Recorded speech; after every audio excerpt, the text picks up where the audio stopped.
Bulletin में खुशामदीद। वफाकी वज़ीर डॉक्टर तारिक फजल चौधरी का कहना है कि खैबर पख्तूनख्वा में गवर्नर राज लगाने का ऑप्शन मौजूद है, लेकिन वफाकी हुकूमत ने अभी इसका कोई हतमी फैसला नहीं किया। प्रोग्राम कैपिटल टॉक में गुफ्तगू करते हुए तहरीक इंसाफ के रहनुमा शाहिद खटक ने कहा कि अगर वफाकी हुकूमत चाहती है कि कल कोई मुजाहरा ना हो, कोई धरना ना हो, तो शाम 4 बजे तक बानी PTI से मुलाकात करवा दें। खैबर पख्तूनख्वा में गवर्नर राज क्या पाकिस्तान और खैबर पख्तूनख्वा के सियासी मसाइल का हल है? ये ऑप्शन मौजूद है। फेडरल गवर्नमेंट ने अभी ये फैसला नहीं किया कि KP में गवर्नर राज जो है वो लगाया जाए। एक ऑप्शन के तौर पे ये बात हुई है। तो आप दफ़ा 144 तोड़ेंगे?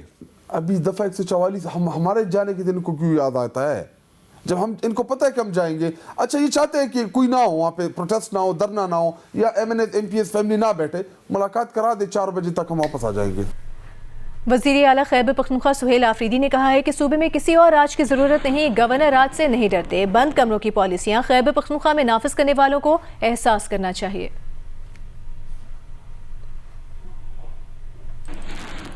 सेनेटर फैसल वावडा ने कहा कि बदमाशी करेंगे तो गवर्नर राज लग सकता है। सबकी कोशिश होनी चाहिए कि खैबर पख्तूनख्वा के वज़ीर आला अपनी जिम्मेदारियां निभाएं। ख्वाहिश है कि फैसल करीम कुंडी ही गवर्नर खैबर पख्तूनख्वा रहें। अगर किसी और के नाम का कुरा निकलता है तो वो फिर सियासी नहीं हो सकता।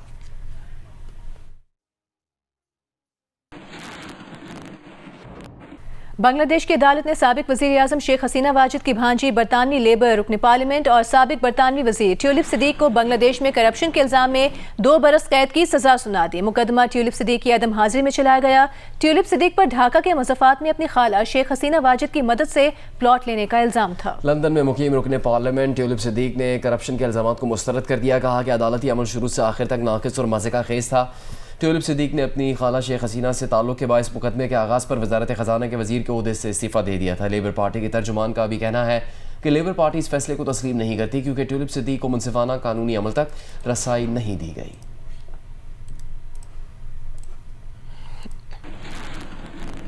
कराची के नीपा फ्लाईओवर के करीब गटर में गिरने वाले बच्चे इब्राहिम की लाश 14 घंटों की तलाश के बाद नाले से निकाल ली गई। तर्जुमान वाटर कॉरपोरेशन के मुताबिक जिस मकाम पर यह अफसोसनाक वाक़या पेश आया वहाँ वाटर कॉरपोरेशन का कोई सिस्टम मौजूद नहीं। वाक़े की जगह पर सूरज की लाइन भी मौजूद नहीं और ना ही वाटर कॉरपोरेशन का कोई मैन होल है। सुपर स्टोर से खरीदारी करने के बाद घर जाने वाला 3 साल का इब्राहिम वालिद का हाथ छुड़ाकर भागा तो खुले मैनहोल में गिर गया। इब्तिदाई तौर पर शहरियों ने अपनी मदद के तहत बच्चे को तलाश किया और फिर सरकारी सतह पर रेस्क्यू टीम और हैवी मशीनरी की मदद से 14 घंटे से जायद वक्त के बाद इब्राहिम की लाश 1.5 किलोमीटर दूर से मिली। बच्चे के दादा ने जियो न्यूज को बताया कि मोटरसाइकिल मैनहोल के करीब खड़ी थी। बेटा बाप की आंखों के सामने गटर में गिरा। मैनहोल पर ढक्कन नहीं था। इतना इनका कारोबार चल रहा है, सब कुछ चल रहा है, सामने मोटरसाइकिलों की पार्किंग है। इनको एक ये नहीं हो सकता था कि एक ढकना यहाँ लगा दें। मुताल्लिका इदारे तो मुताल्लिका जो इदारा है वो तो कसूरवार है ही, उसकी बद इंतजामी की वजह से ही यह हादसा पेश आया। बच्चे की वालदा बेटे की जुदाई में शिद्दत गम से बेहाल है। इलाका मकीनों का कहना है कि मैनहोल पर ढक्कन होता या रेस्क्यू ऑपरेशन वक्त पर शुरू किया जाता तो बच्चे की जान बच सकती थी। बच्चे की तलाश के लिए खोदी गई 1.5 किलोमीटर की सड़क किसी नए हादसे का सबब बन सकती है। कैमरामैन जिशान इकबाल के साथ काशिफ मुश्ताक, जियो न्यूज, कराची। कराची के इलाके गुलशन इकबाल के मैनहोल में गिरकर हलाक बच्चे की नमाज जनाजा शाह फैसल कॉलोनी में अदा कर दी गई। बच्चे के दादा महमूदुल हसन ने नमाज जनाजा पढ़ाई। नमाज जनाजा में अमीर जमात इस्लामी कराची मुनिम जफर, MQM के रुकने सूबाई असम्बली शारिक जमाल और दीगर सियासी जमातों के नुमाइंदों समेत इलाका मकीनों की बड़ी तादाद ने शिरकत की। बच्चे के नाना ने मेयर कराची से इस्तीफे का मुतालबा कर दिया है। कहा कि वोट लेने के लिए सब आते हैं लेकिन उनकी मदद को कोई नहीं आया।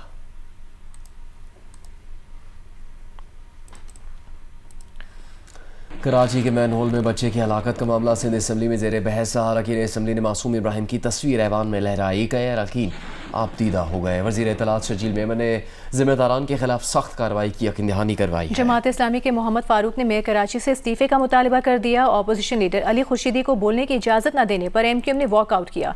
राना जावेद की रिपोर्ट देखिए। सानिया नीपा ने अवाम तो अवाम सियासतदानों के भी दिल हिला दिए।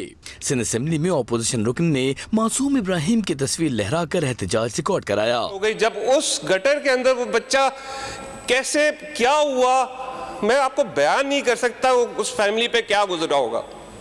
आप सोचे आप पे क्या गुजरती। वाक़े पर ख़वातीन अरकान आंसू ना रोक पाई। MQM के तलहा अहमद ने गम गुस्से का इजहार किया तो जमात इस्लामी के रुकन मोहम्मद फारूक ने मेयर कराची से मुस्ताफ़ी होने का मुतालबा कर दिया।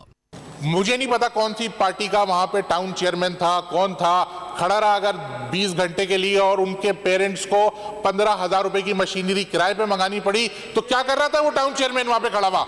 अगर हमारे बच्चे इसी तरह जो है वो गटर के ढक्कन का ना होने की वजह से निशाना बनते रहेंगे तो उनको कोई हक हासिल नहीं है कि वो अपनी मेयरशिप को जारी रखें। वज़ीर इत्तलात सिंध शजील मेमन ने जिम्मेदारान के खिलाफ सख्त कार्रवाई की यकीन दहानी कराई। अगर जिसकी जिम्मेदारी थी उसने नहीं किया, उसको पनिशमेंट मिलनी चाहिए, चाहे वो कोई भी हो। चाहे अगर मैं खड़ा हूं, मेरी कोताही है तो मुझे भी पनिशमेंट मिलनी चाहिए। कोई भी कानून से बलात्कार नहीं है और ये एक गफलत है।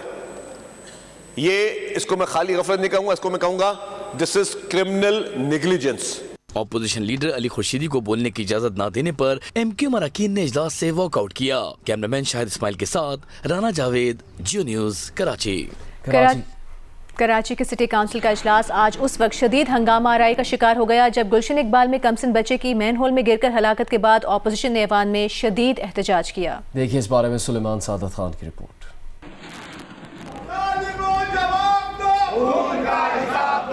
ऐवान की कार्रवाई शुरू हुई तो अपोजिशन अरकान ने प्ले कार्ड्स उठाकर हुकूमत के खिलाफ शदीद नारेबाजी की। पार्लियामानी लीडर करमुल्ला वकासी ने शहर में गटर के ढक्कनों की फराहमी का रिकॉर्ड ऐवान में पेश किया। यूसी सतह पर जिम्मेदारियों की तयन का मुतालबा जोर पकड़ गया। ऐवान मुसलसल शोर शराबे में डूबा रहा और इजलास की कार्रवाई मुतासिर होती रही। कराची जैसे बड़े शहर में जहां पर गवर्नमेंट ऑफ सिंध के पास 3,500 अरब रुपए का बजट है, वाटर बोर्ड जिसने $1.6 बिलियन कर्जा लिया हुआ है, मुर्तज़ा वहाब साहब जिसके चेयरमैन हैं, और उस कराची के अंदर बच्चे गटरों में गिर गिर कर जहाँ बहाँ हो रहा और कोई पूछने वाला ना हो। इजलास के हंगामाखेज इख्तिताम के बाद मेयर कराची ने वीडियो बयान जारी किया। उन्होंने कहा कि सानहे के बायस इजलास मुख्तसर रखा गया ताकि वाक़े पर संजीदा गुफ्तगू हो सके। मेरी ये गुजारिश है कि बजाय इसके कि हम फोकस इन बैनर्स के ऊपर, प्ले कार्ड्स के ऊपर करें, बेहतर ये होगा कि हम कराची की बेहतरी के लिए अपना अपना किरदार अदा करें। ये जो दोहरा मयार है ये नहीं चल सकता। अगर हम सब इस शहर की आवाम के साथ सिंसेयर हैं और खुलूस के साथ काम करना चाहते तो हम सबको मिलकर बैठकर काम करने की जरूरत है। ऐवान में शोर शराबे के बावजूद काउंसिल ने 4 करारदादें मंजूर कर ली। बोल्डन मार्केट और ओल्ड सिटी एरिया की तीसरी मंजिल को चार्ज पार्किंग के लिए इस्तेमाल करने की मंजूरी दी गई। गुलशन गाजी बस टर्मिनल को पार्किंग के मकासद के लिए लीज देने की करारदाद मंजूर हुई। अहम तिजारती इलाकों के फुटपाथों की तज़यीन और आराइश का मंसूबा भी मंजूर किया गया, जबकि शहर में पार्किंग और आमद-ओ-रफ्त के इंतजाम बेहतर बनाने के लिए एक और करारदाद पास की गई। कैमरा टीम के साथ सुलेमान सादत खान, जियो न्यूज़, कराची। आर्ट्स काउंसिल के तहत जंग और जियो के इश्तराक से वर्ल्ड कल्चर फेस्टिवल जारी है। फेस्टिवल में शिरकत के लिए सिंगापुर से आया डिफरेंटली एबल्ड बच्चों का ग्रुप आज अपने वतन वापस जा रहा है। उनसे नुमाइंदा जियो न्यूज़ वलीद अहमद ने आर्ट्स काउंसिल कराची में गुफ्तगू की, आपको दिखाते हैं। You got this, and I believe in you. So friends, आलमी सकाफ़ती मेले में दुनिया भर से आर्टिस्ट, म्यूज़िशंस, पेंटर्स आते हैं और खुशगवार यादें समेट कर पाकिस्तान से वापस लौट जाते हैं। इस वक्त हमारे साथ एक डांस ग्रुप है और ये डिफरेंटली एबल्ड बच्चों का एक ग्रुप है जो सिंगापुर से आया है और इनके साथ हमने इनको एयरपोर्ट से रिसीव भी किया था। आज इनकी रवानगी है। How you see the culture of Pakistan? The person is very Thai and more very strong with the dances. And more opportunity to make us fun and enjoy, make some new friends here. Jang, do you know what is this? Ha-ta-ra.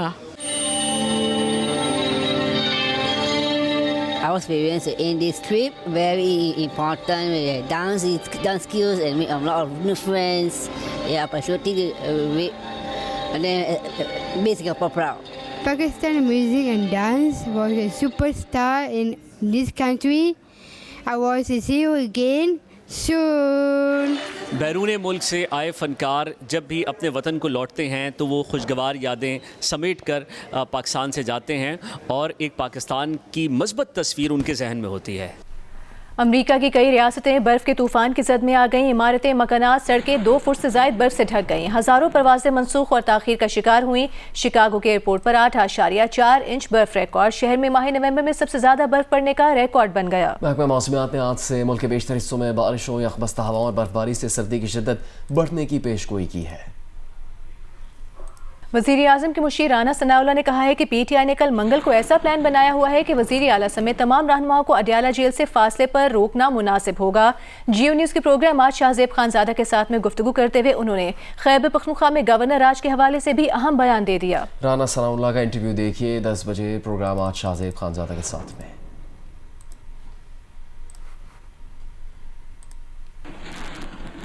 Hong Kong में कसीरुल मंजिला रिहायशी complex में आग लगने से हुई हलाकतों की तादाद 151 तक जा पहुंची है। तहकीकात के लिए हुकाम ने अब तक 13 अफराद को गिरफ्तार किया है। इब्तदाई शवाहिद के मुताबिक इमारत की तामीर में नाकिस सामान के इस्तेमाल का पता चला है। आग भी इसी नाकिस सामान के बायस फैली। 40 से ज़्यादा अफराद ताहाल लापता है। इमारत की तलाशी का अमल मुकम्मल होने में 3 हफ्ते लग सकते हैं।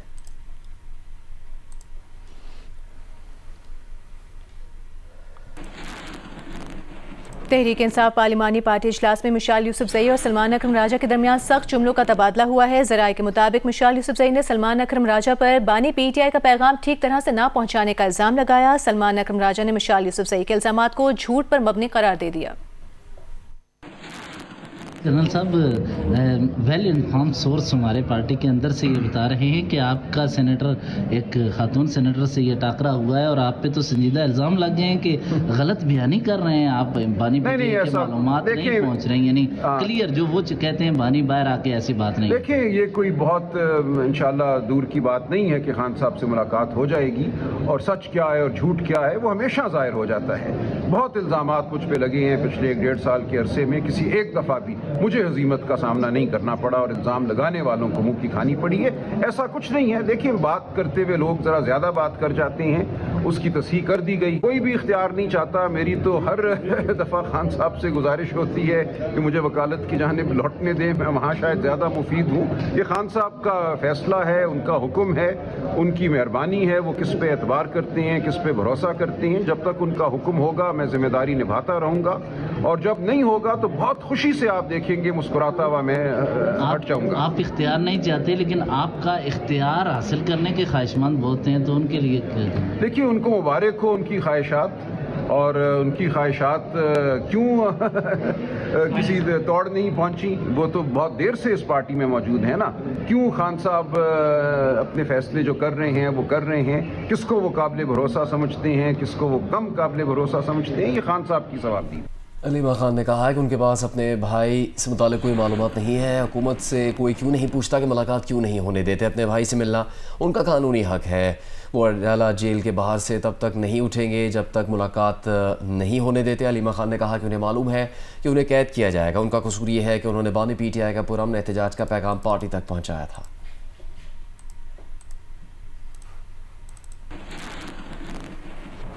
विफाकी वज़ीर खालिद मकसी की ज़ेर सदारत BAP का आला सतह इजलास हुआ। इजलास में साबिक chairman senate Sadiq Sanjrani, senator Abdul Qadir, senator Manzoor Kakar, senator नीनिश कुमार, सैयद आबिद हसन शरीक हुए। इजलास में मुल्की मजमूई सियासी और बलूचिस्तान की सूरत हाल पर तबादला ख्याल किया गया। बलूचिस्तान आवामी पार्टी ने इलेक्शन कमीशन से कलात के हल्का PB 36 में फौरी इलेक्शन करवाने का मुतालबा किया है।